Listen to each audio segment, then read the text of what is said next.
Well, you must have heard about operations in mathematics and the inverse of those operations. The four basic operations in mathematics are addition, subtraction, multiplication and division. We know that addition is inverse process of subtraction.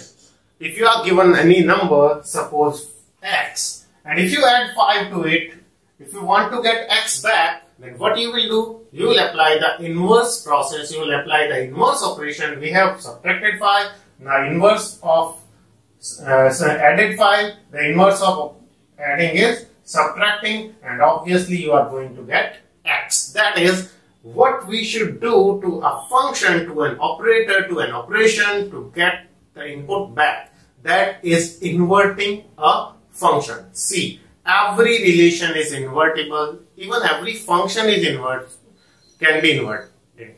But what we mean by an invertible function, that is, if you invert the function, you are going to get a function.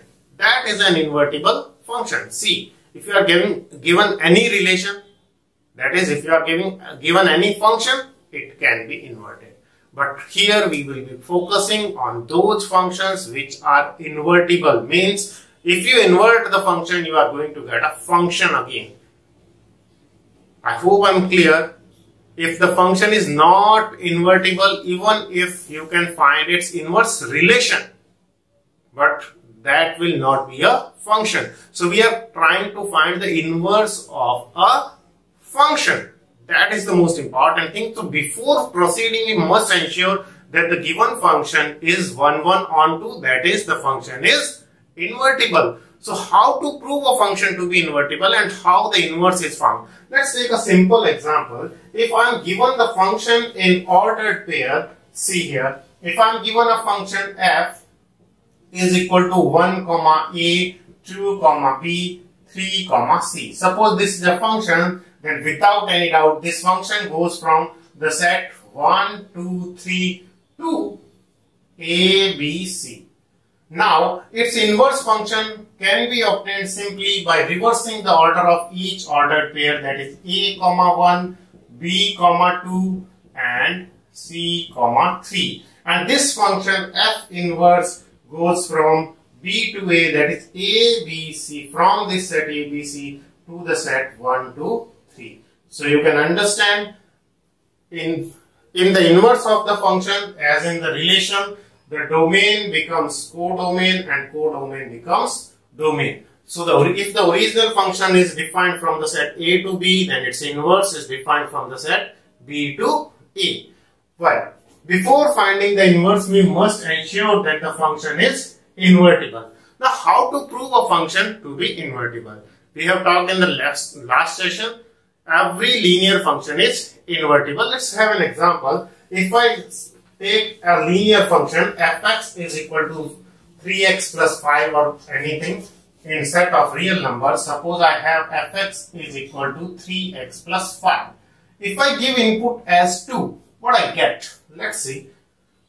3 into 2 plus 5, that is 11. That means function of 2 is equal to 11. What should be done to 11 to get the input 2? That is our question, is how to invert it. What we have done? We added 5. Despite of added 5, we must subtract 5. 11 minus 5. And we multiplied the original input by 3. So we will divide it by 3. What we are going to get? F inverse of 11. F inverse of 11. That means this is going to be 11 minus 5 is 6 by 3 is equal to 2. So you can find the image of 2 was 11. So the pre-image of 11 is 2. This is how we can get the pre-image. तो क्या input दिया कि output आया. That is how it works. If I talk about this, its inverse is f inverse x is equal to x minus 5 by 3. Minus 5 by 3. So we are going to talk about inversing an invertible function. But first of all, we will prove the function is invertible. CBSE board में जो question पूछा जाता है prove that the following function is bisective, hence does find the inverse of the function. 4 marks में generally बहुत बार question आता है. कभी कभी ये पूछता है check the bijectivity of the function, means ये 1 1 है या नहीं. Let's talk about some functions which are invertible and whose inverse can be found. Let's talk first of all, let's talk about a linear function defined in the set of real numbers. That is f(x)(f). The function f is defined from set of real numbers to set of real numbers such that fx is equal to 3x minus 4 or whatever.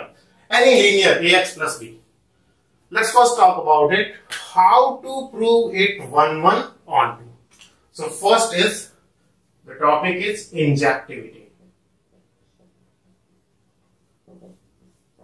We have checked this function. This graph will obviously be this kind, and if we perform the horizontal line test, the horizontal line is not intersecting the curve more than 1 point at any instance, so it is a invertible function. We have discussed it in previous session. Right now we are trying to give the model solution to a question. So first of all, we'll talk the injectivity, or what we call 1 1. If it is 1 1 or not.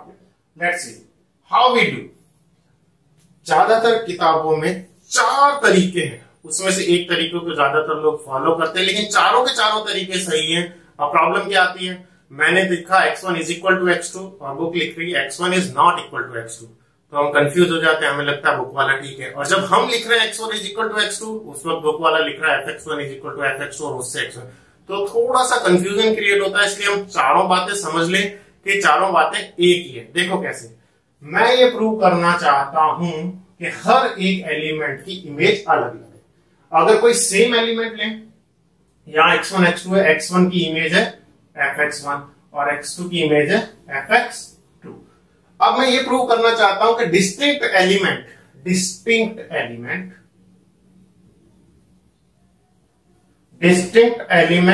Has distinct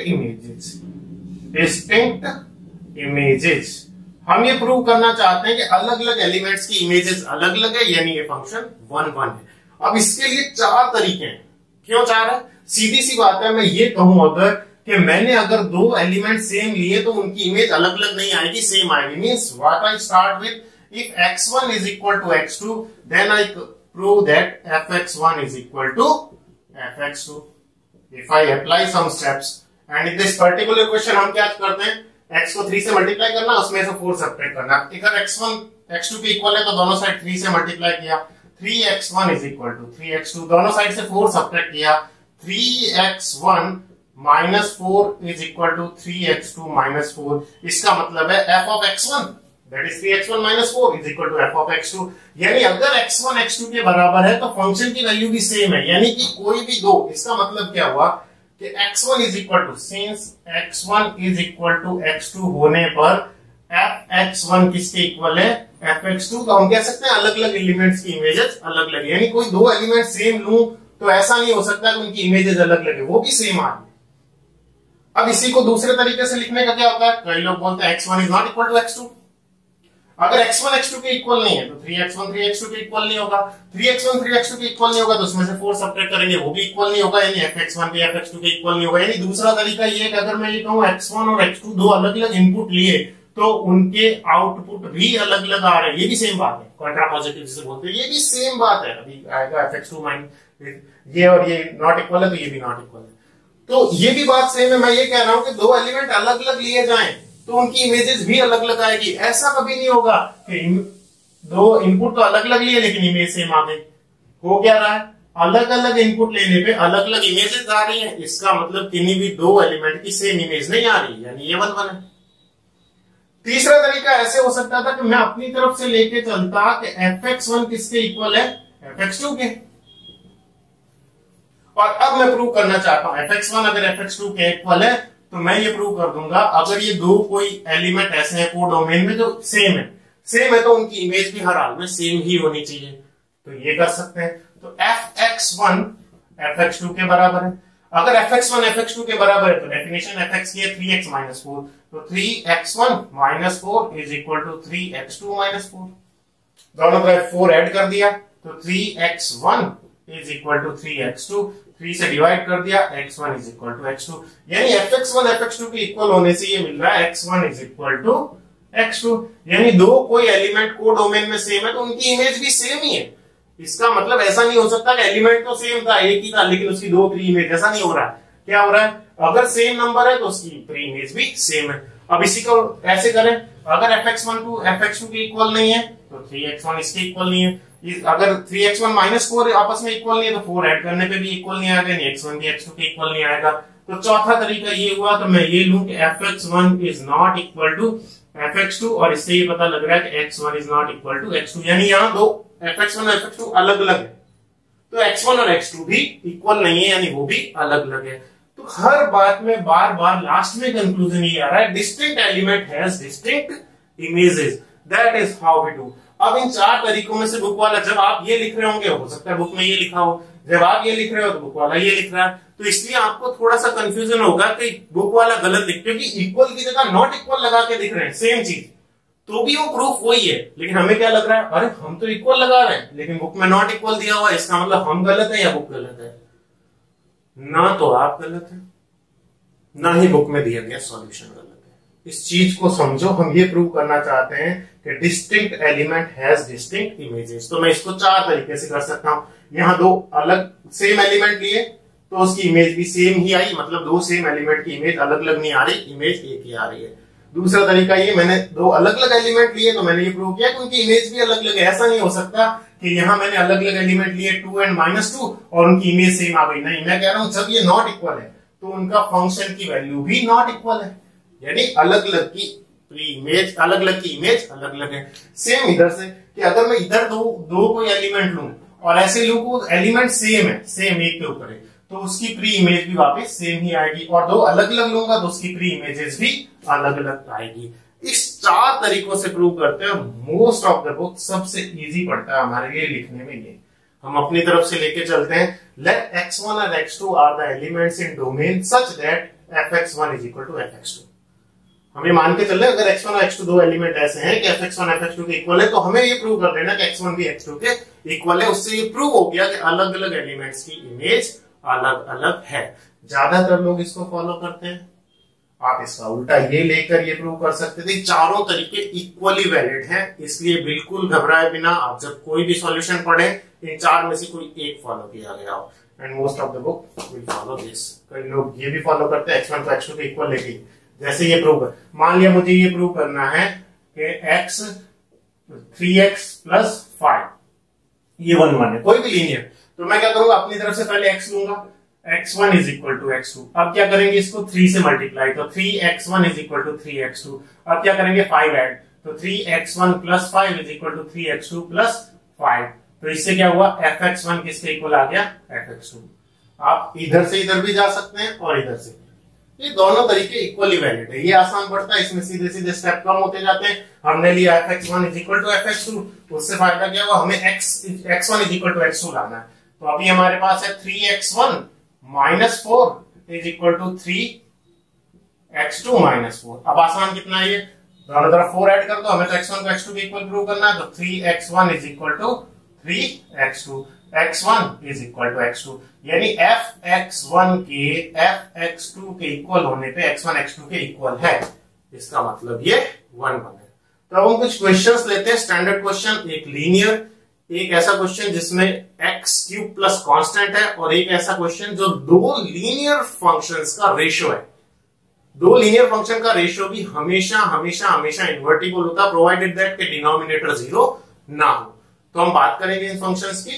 तो so here we have 3 questions, one a linear function, another one cubic with a constant, and this one is the ratio of two linear. First of all, we will try to prove all these three 1 1, then we will prove it onto, since they are 1 1 onto, so they are invertible, then we will find the inverse of the functions. The solution will be given in the description box, so you need not to note anything, you just try to understand what is the process. So what we do for 1 1, let x1 and x2 is element of domain such that x1 is equal to x2. If these are equal, then the function is going to be same. This is the process. Let's talk about it. If fx1 is equal to fx2, what it gives? If I replace x by x1, I get fx1, that is 2x1 minus 1 upon 3 is equal to 2x2 minus 1 upon 3. Multiply both the sides by 3, that is cancel 3, you get 2x1 minus 1 is equal to 2x1 minus 1. Adding 1 to both sides, we get 2x1, sorry, it is x2, is equal to 2x2. That will give me x1 is equal to x2. So since fx1 is equal to x2 gives me x1 is equal to x2, hence distinct elements in domain has distinct image. Same लेने पे same आ रही, इसका मतलब किन्हीं भी दो distinct की same नहीं आ रही, मतलब अलग अलग की इमेज अलग अलग है। स्टेटमेंट यही दिया जाता है। आप नॉट इक्वल लेके चल सकते थे, तो हम कहते हैं fx1 अगर fx2 के इक्वल नहीं है तो x1 भी x2 के इक्वल नहीं है। यह भी डिस्टिंक्ट एलिमेंट्स की इमेजेस। आप इधर से इधर जा सकते थे, x1 x2 के इक्वल नहीं लेते, 2 से मल्टीप्लाई करते, 1 सब्ट्रैक्ट करते, 3 से डिवाइड करते हैं, fx1 इक्वल। तो ये चारों तरीके वैलिड है, हम कोई भी अपनाते हैं। ज्यादातर लोग fx1 is equal to fx2 लेके चलते हैं। बात करते हैं इसकी, यहां पर आपका fx1 is equal to fx2 होने का मतलब हो जाएगा 4x1 cube plus 7 is equal to, अब x2 पुट करते हैं तो 4x2 क्यूब प्लस 7 सब्ट्रैक्ट कर देंगे तो 4x1 cube is equal to 4x2 cube, यानी कि x1 cube is equal to x2 cube. ध्यान दीजिए, अगर दो रियल नंबर है उनका क्यूब अगर सेम है तो वो नंबर भी सेम होंगे। x1 is equal to x2, इसका मतलब fx1 fx2 के जब भी इक्वल है तो x1 x2 के इक्वल है। इसका मतलब डिस्टिंक्ट इमेज एलिमेंट्स की इमेज डोमेन में अगर डिस्टिंक्ट एलिमेंट है तो उनकी इमेज भी डिस्टिंक्ट होगी, सेम होने पे सेम होगी, इसका मतलब ये इंजेक्टिव है। फिर बात करते हैं इसकी, यहां पर हम लेंगे fx1 is equal to fx2, तो ये क्या देगा 4x1 minus 1 upon 6x1 minus 4। fx2 क्या आएगा, 2 पुट करते हैं 4x2 minus 1 upon 6x2 minus 4।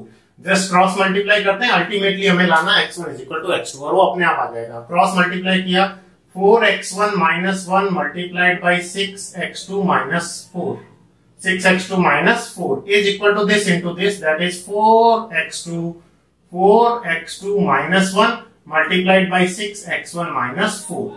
Let's try to find it. 4 6 are 24 x1 x2, 4x1 multiplied by minus 16x1 minus 6x2 plus 4 is equal to, here we will get 24 x1 x2 minus 16x2 minus 6x1 plus 4. Now this 24 x1 x2 is cancelled with 24 x1 x2, plus 4 is cancelled with plus 4. Now if you minus 16 x1 minus 6 x2 is equal to minus 16 x2 minus 6 x1. All the x1 is transposed to left hand side, so this will give minus 16 x1 plus 6 x1 is equal to minus 16 x2 plus 6x2. That will simply give me 10x1 is equal to minus 10x2. Minus 10 is cancelled out, so x1 is equal to x2. So whatever question you take, यहाँ 4 की जगह 6 कर लो, 2 कर लो, कुछ भी change करो, बस denominator 0 नहीं होना चाहिए, क्योंकि 2/3 पे डिनोमिनेटर 0 होगा, वहां फंक्शन डिफाइन नहीं होगा, उसकी इमेज ही नहीं होगी 2/3 की। तो इस तरह से कोई भी क्वेश्चन ले, हमेशा क्या आ रहा है हमारा, ये फंक्शन 1 ये प्रूव करने का इसका तरीका। अब हम बात करेंगे ऑन टू कैसे प्रूव करते हैं। ऑन टू प्रूव करने का मतलब है जिसे हम बोलते हैं सर्जेक्टिविटी या ऑन टू। सर्जेक्टिविटी में हम पहले समझ लें कि क्या प्रूव करना होता है। सर्जेक्टिविटी में हमें प्रूव ये करना है कि अगर कोई भी एलिमेंट को डोमेन में है तो उसकी कम से कम एक फ्री इमेज जरूर होगी। यानी हम ये प्रूव करना चाहते हैं कि को डोमेन का कोई भी एलिमेंट ऐसा नहीं है जो किसी ना किसी से कनेक्टेड ना हो, यानी पूरा का पूरा को डोमेन रेंज के इक्वल है, यानी वो फंक्शन ऑन टू है, सर्जेक्टिव है। तो सर्जेक्टिव प्रूव करने के लिए हम अपनी तरफ से कोई भी एक आर्बिट्रेरी एलिमेंट लेते हैं इन द सेट को डोमेन। कैसे? यहां पर कोई y लिया और मैं प्रूव करना चाहता हूं कोई ना कोई x यहां जरूर ऐसा है कि fx किसके इक्वल है, y के, यानी कोई भी y खाली नहीं है। तो हम क्या करते हैं सर्जेक्टिविटी में, let y is any arbitrary, अब y की जगह कोई भी लिया हमने, arbitrary element of codomain, y हमने किसमें लिया, कोडोमेन में। इफ पॉसिबल, हम पहले से गारंटी नहीं दे रहे हैं, हम पहले से नहीं कह रहे हैं कि हर एक y के लिए कोई ना कोई x है। अगर पॉसिबल हो, if possible, let x is the pre image of y, x is the pre image of y, then x अगर प्री इमेज है, मैं इस क्वेश्चन की बात करूं तो fx, अगर x प्री इमेज है y की तो फंक्शन ऑफ x किसके इक्वल होगा, y के। ओके, फंक्शन ऑफ x की जगह लिखा 2x minus 1/3 is equal to y। यहां पर y x की टर्म्स में, हमने x को y की टर्म में निकाल देंगे तो 3 से मल्टीप्लाई किया, 2x minus 1 is equal to 3y, 1 add कर दिया, 2x is equal to 3y plus 1 और x is equal to 3y plus 1 divided by 2। अगर कोई भी y कोडोमेन में है तो x इज इक्वल टू, ये जरूर जो भी x की वैल्यू आई ये किसमें आएगी, डोमेन में। ये सबसे इंपॉर्टेंट बात है, लिखना है for every y is element of codomain. इस बात को समझिए कि ये क्या लिखा जाता है, ये प्रूफ कैसे हुआ। मैं कह रहा हूं अगर कोई y है तो उसके लिए कम से कम, माना कोई x है तो इसकी प्री इमेज है, अब पता लगा है वो x कैसा होगा, इसको सॉल्व करके वो x कैसा होगा। अब देखो y रियल नंबर है, y कैसा है, रियल नंबर, तो उसको 3 से मल्टीप्लाई करेंगे वो भी रियल आएगा, उसमें 1 ऐड करेंगे वो भी रियल आएगा, उसको 2 से डिवाइड करेंगे वो भी रियल आएगा। यानी y आर्बिट्रेरी एलिमेंट कोई भी क्यों ना लो, y is an arbitrary element of codomain. कुछ भी वैल्यू लो, y की जगह 5 लोगे तो 5 3 जा 15 प्लस 1 16/2 8 आ गया रियल नंबर। y की जगह 555 लोगे तो भी कोई ना कोई नंबर आएगा। y की जगह कितना भी छोटा, कितना भी बड़ा, पॉजिटिव नेगेटिव, कैसा भी रियल नंबर लो, उसके लिए कोई ना कोई x ऐसा जरूर है जिसकी वैल्यू है 3y प्लस 1/2, वो डोमेन में जरूर मिलेगा। यानी कोई भी y खाली नहीं रहेगा। Hence every element of codomain, यहां पर हर एक element, every element of codomain has its pre image in domain. क्योंकि हर y के लिए जो ये x की वैल्यू आई वो डोमेन में है, हर एक y के लिए जो x की वैल्यू आई, हर एक y के लिए जो x की वैल्यू आई वो डोमेन में है, हर एक y के लिए जो x की वैल्यू आई वो डोमेन में है। इसका मतलब हर एक की प्री इमेज है। Hence every element of codomain has its pre-image in domain, so F is onto, या जिसे बोलते हैं सर्जेक्टिव। तो इस तरह से हम प्रूव करते हैं सर्जेक्टिव। सब में सिस्टम वही है, fx is equal to y लेना, यहां से x आएगा। ये लास्ट लाइन सबसे इंपॉर्टेंट है कि ये जो x आया है, हमने y कोई भी आर्बिट्ररी एलिमेंट लिया, लेकिन जो भी x आया वो जरूर डोमेन में, यानी कोई भी y उठाओ उसके लिए यहाँ x पड़ा है, यानी हर एक की प्री इमेज है, यानी कोई भी खाली नहीं रहा। ये इसका लिखने का तरीका है।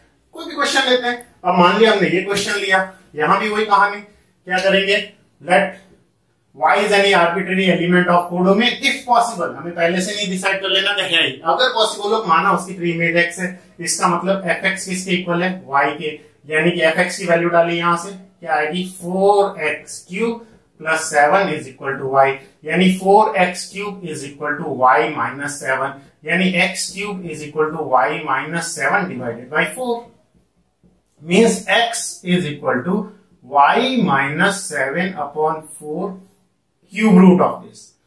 का क्यूब रूट 1/3 पावर लेंगे ये, which is element of domain। ये सबसे इंपॉर्टेंट स्टेप है लिखना, ये जो भी आया वो डोमेन में है। for every y is element of codomain, last में ये लिखना बहुत जरूरी है, कोडोमेन। क्या हुआ, y कोई भी नंबर क्यों ना ले, अगर उसमें से 7 सब्ट्रैक्ट करेंगे, एक रियल नंबर है y कैसा है, रियल नंबर है, अगर उसमें से 7 सब्ट्रैक्ट करोगे रियल ही आएगा, उसको 4 से डिवाइड करोगे रियल ही आएगा, पॉजिटिव आए चाहे नेगेटिव आएगा रियल ही नंबर। अब उस रियल नंबर का क्यूब रूट लो, हर एक रियल नंबर का एक यूनिक क्यूब रूट होता है, unique real cube root, 3 cube root आता है जिसमें से एक रियल होता है और 2 कॉम्प्लेक्स होते हैं। तो हर एक के लिए कोई ना कोई है, हम ये प्रूव करना चाहते हैं हर एक के लिए कम से कम एक प्री इमेज जरूर है, इसलिए कैसा हो गया ऑन टू। तो लिखने का प्रोसेस हमेशा सेम रहेगा, fx को y के इक्वल लेना, यहां से x की वैल्यू निकाल देना। सेम केस यहाँ, अगर इसको मुझे ऑन टू प्रूव करना, वही का वो गाना गाना है, क्या लिखेंगे इधर, ये पिक्चर दिमाग में रखनी। माना यहाँ y, let y is any arbitrary element in codomain if possible let x is its pre image, then what we are to do, we have to find the value of x and we have to prove ये x जरूर domain के अंदर है। हर एक y के लिए कोई ना कोई x है, मतलब कोई भी y खाली नहीं, मतलब वो ऑन टू। देखते हैं इसके लिए वही हम लेंगे such that fx is equal to y। fx is equal to y मतलब 4x minus 1 upon 6x minus 4 is equal to y। हमें x की वैल्यू निकालनी है, क्रॉस मल्टीप्लाई करते हैं तो ये आ जाएगा 4x minus 1 is equal to 6xy minus 4y। अब हमने सारा x एक साइड किया, हम x की वैल्यू निकालते हैं तो x को इधर ले लिया, तो 4x minus 6xy is equal to 1 minus 4y, 1 को उधर ट्रांसपोज कर दिया, x कॉमन ले लिया, that will give me 2x minus 3y is equal to 1 minus 4y। यहां से आ जाएगा x is equal to 1 minus 4, sorry x हमने कॉमन लिया, दिस इज 2x कॉमन ले सकते थे, 2x, तो ये this will give me 2 minus 3y। तो अब यहां से x आएगा 1 minus 4y upon 2 times of 2 minus 3y। Alright, 6x को इधर ट्रांसपोज किया, 1 को इधर ट्रांसपोज कर दिया, 2x कॉमन लिया तो 2 माइनस 3y 1 माइनस 4y ये आ गया। Which is element of domain, हर एक x आ रहा domain, for every y is element of codomain. आप कोई भी नंबर चूज करें यहाँ डोमेन में से, डोमेन है आप मान 2/3 मत लेना बस, क्यों 2/3 लेने पे डिनोमिनेटर यहाँ 0 आ रहा है, वो डिफाइन नहीं था, और वापस ये नंबर भी 2/3 नहीं आएगा क्योंकि 2/3 लेने पे यहाँ भी डिनोमिनेटर 0 आ रहा है। इसके अलावा कोई भी नंबर ले ले x की कोई भी वैल्यू पुट करें उसके लिए कोई ना कोई y की कोई भी वैल्यू पुट करें उसके लिए कोई ना कोई x जरूर है, हर एक y के लिए कोई x है, इसका मतलब hence every element of codomain has its free image in domain, so it is onto। अब ये 1 1 प्रूव हो गया, ऑन टू भी प्रूव हो गया। 1 1 ऑन टू प्रूव होते ही हम लिखते हैं hence the given function, since the function is 1 1 and on to, so the given function is invertible, यानी वो इंजेक्टिव भी है और सर्जेक्टिव भी है। Since the given function is injective and surjective, so it is a bijective function, यानी ये function कैसा है, इन्वर्टिबल फंक्शन है। अब इन्वर्टिबल फंक्शन है, अब इनवर्स निकालने का तरीका सब में मैथमेटिकली एक ही रहेगा, हम लिखेंगे अब इनवर्स सबसे पहले अगर ये a से b में डिफाइंड है तो इसका इनवर्स कौन सा सेट से कौन सा सेट में होगा, b सेट से a सेट में। Let's talk about inverse of all these three functions, that completes our discussion of invertible function. चलें इसका इनवर्स निकालना, तो अब माना लेट f इनवर्स हमें लेना है, f इनवर्स कहां से कहां होगा, b to a, समझ रहे हैं, यानी इस r से इस r में, या तो r से r है इसलिए कोई फर्क नहीं पड़ा, r to r। Let f inverse of x is equal to y, equation number 1। f inverse x किसके इक्वल है, y के इक्वल है। यहां से दोनों टाइप का f लेंगे तो this will give you f, anti operation करने पे x will be equal to fy। अब fy की वैल्यू पुट करो y के टर्म में, तो ये क्या आएगा, x is equal to 2y minus 1 upon 3। यहां अभी है x in terms of y, हम करेंगे y को इन टर्म्स ऑफ x, तो यहां से y की वैल्यू निकाल लेंगे, इक्वेशन 1 में भी y की वैल्यू पड़ी और वहां से भी y की वैल्यू, दोनों को इक्वेट कर देंगे, तो ये आ गया 3x is equal to 2y minus 1। यहां से y की वैल्यू निकालनी है तो हम लिखेंगे 2y is equal to 3x plus 1, 1 को इधर कर दिया, तो यहां से आया y is equal to 3x plus 1/2, equation number 2। So from 1 and 2, from equation 1 and 2, दोनों ही y की वैल्यू, ये भी y की वैल्यू इतनी है और यहां से y की वैल्यू इतनी है, दोनों की y की वैल्यू है, तो ये दोनों इक्वल हो गए, तो f इनवर्स x किसके इक्वल हुआ, 3x प्लस 1 अपॉन 2, और f इनवर्स कहां से कहां डिफाइंड है, रियल नंबर से रियल नंबर में। This is our complete solution. सबसे पहले 1 1 प्रूव करना, 1 1 प्रूव के लिए एक ही गाना है, fx1 is equal to fx2, करते करते x1 is equal to x2। On to के लिए क्या करना, वही माना कोई y है, let y is any arbitrary element of codomain, if possible let x is its pre image. तो फाइनली हमें ये पता लगा x भी किस में आ रहा है, डोमेन में आ रहा है, हर एक y के लिए डोमेन में कोई ना कोई x पड़ा है, इसका मतलब वो ऑन टू है।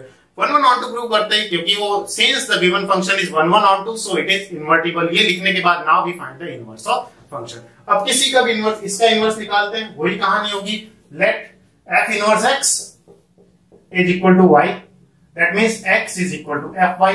होगा क्या, यहां से fy कितना लिखेंगे, y x की जगह y लिख दो तो 4y क्यूब प्लस 7, यहां से हम लिखेंगे 4y cube is equal to x minus 7, 4 से डिवाइड कर दिया, y cube is equal to x minus 7 by 4 and y is equal to x minus 7 upon 4 की पावर 1/3। ये इक्वेशन 1 है, ये इक्वेशन 2 है, दोनों y की वैल्यू दे रहे हैं तो दोनों इक्वल हो गए। So from equation 1 and 2 f inverse x किसके इक्वल हो गया, x माइनस 7 बाई 4 की पावर 1/3। यहां पे बात करते हैं, यहां पे भी वही fx को किसके इक्वल लेंगे, fx is equal to y, equation number 1 fx की sorry f inverse x is equal to y, f inverse x किसके इक्वल है, y के, तो x is equal to fy हो जाएगा। fy की जगह क्या लिखा, 4y minus 1 upon 6y minus 4, यहां से y की वैल्यू निकालनी है तो इसको किया 6xy minus 4x is equal to 4y minus 1, y सारा एक तरफ ले आए तो 6xy minus 4y is equal to 4x minus 1, y common लिया 6x minus 4 is equal to 4x minus 1, so y is equal to 6x minus 4 upon 4, sorry, y is equal to 4x minus 1 upon 6x minus 4। क्या हो गया, ये equation number 2, ये भी y है और ये भी y है। From 1 and 2 f inverse x is equal to 4x minus 1 divided by 6x minus 4, और f इनवर्स कहां से कहां होगा, इस सेट से इस सेट यानी b सेट से a सेट में, अगर ये दोनों अलग अलग होते हैं इस तरह से। So this is how we do, कैसे इनवर्स निकालेंगे, सबसे पहले 1 1 प्रूव किया, 1 1 प्रूव करने के लिए क्या करेंगे, fx1 को fx2 के इक्वल लेंगे और x1 x2 के इक्वल आ जाएगा। फिर क्या प्रूव करेंगे, ऑन टू कैसे प्रूव करेंगे, माना y कहां है, कोडोमेन में, अगर पॉसिबल हो तो उसके लिए कोई प्री इमेज डोमेन में x है तो हम पता लगाएंगे वो x उसी सेट में है कि नहीं, डोमेन में फाइनली पता लगेगा। हर एक y के लिए कोई ना कोई x डोमेन में है, इसका मतलब ऑन टू। 1 1 ऑन टू है, इसका मतलब ये इन्वर्टिबल है, इन्वर्टिबल है मतलब इसका इनवर्स निकाल सकते हैं। इनवर्स निकालने के लिए f इनवर्स x को y के इक्वल लेना है, y इक्वल टू fx, इसको सॉल्व करके पता लगा, दोनों से हमने y की वैल्यू निकाली, दोनों से y जैसी वैल्यू निकाली हमें क्या मिल गया, f इनवर्स x। अब एक जैसे एक्सरसाइज का फर्स्ट क्वेश्चन है, सबसे simplest, fx is equal to 1/x, पूरा सॉल्यूशन अगर उसकी बात करें, fx क्या है, इज इक्वल टू 1/x, और ये नॉन जीरो रियल नंबर्स में है, यानी इसमें जीरो नहीं लेना है, जीरो नहीं लेना, उसके अलावा सब जगह ये डिफाइंड है, हर एक का रेसिप्रोकल पॉसिबल है। अब बात करते हैं 1 1 कैसे प्रूव करेंगे, माना x1 x2 element of non zero real number है सच दैट के fx1 किसके इक्वल है, fx2 के, यानी 1 अपॉन x1 किसके इक्वल है, 1 अपॉन x2, यानी x1 किसके इक्वल आ गया, x2। fx1 अगर fx2 के इक्वल है तो x1 x2 के इक्वल आ गया, इसका मतलब ये 1 1 है। ऑन टू कैसे प्रूव करेंगे, माना y कोई भी एलिमेंट है, कहां पर, कोडोमेन, पूरी वही language, let y is any arbitrary element of codomain, if possible let x is its pre image, then fx is equal to क्या होना, भाई ये y, यहाँ y है, इसकी प्री इमेज x है, तो fx इज इक्वल टू क्या होना चाहिए, y, fx मतलब 1/x, 1/x is equal to y। हम चाहते हैं कि हर एक y के लिए जो x निकाले वो रियल है, तो यहाँ से x इज इक्वल टू हो जाएगा 1/y, जो कि रियल है, जो कि कैसा है, नॉन जीरो रियल नंबर है, नॉन जीरो रियल नंबर है, यानी एलिमेंट ऑफ, सीधा लिख देंगे domain, for every y is element of codomain. इसका मतलब हर एक एलिमेंट जो कि कोडोमेन में है उसका प्री इमेज डोमेन में है, इसका मतलब ये ऑन टू है। अब since the function is 1 1 on to, so इसका इनवर्स एग्जिस्ट करता है, माना इसका इनवर्स f इनवर्स x है, तो अब f इनवर्स x क्या होगा, f inverse x is equal to y, f inverse x is equal to y, equation number 1, यानी x is equal to fy। अब fy की जगह क्या पुट करेंगे, 1/y, तो x is equal to 1/y, यहां से y की वैल्यू निकालेंगे, y is equal to 1/x from equation 1 and 2, from 1 and 2, y ये भी है, y ये भी है, तो f इनवर्स x क्या आ गया, f inverse x is equal to 1/x। I hope हमने पिछले सेशन में डिस्कस किए थे कौन से नॉन इन्वर्टिबल है, इसमें डिस्कस किए कौन से इन्वर्टिबल है, और इसे इन्वर्टिबल लिखने के लिए कैसे पूरा प्रोसेस करते हैं। इन सभी क्वेश्चंस का सॉल्यूशन डिस्क्रिप्शन बॉक्स में दिया हुआ है, आप सॉल्यूशन देख सकते हैं और सारे क्वेश्चन ट्राई करें। आई एम श्योर कि आप बहुत आराम से क्वेश्चन कर पाएंगे। Thank you.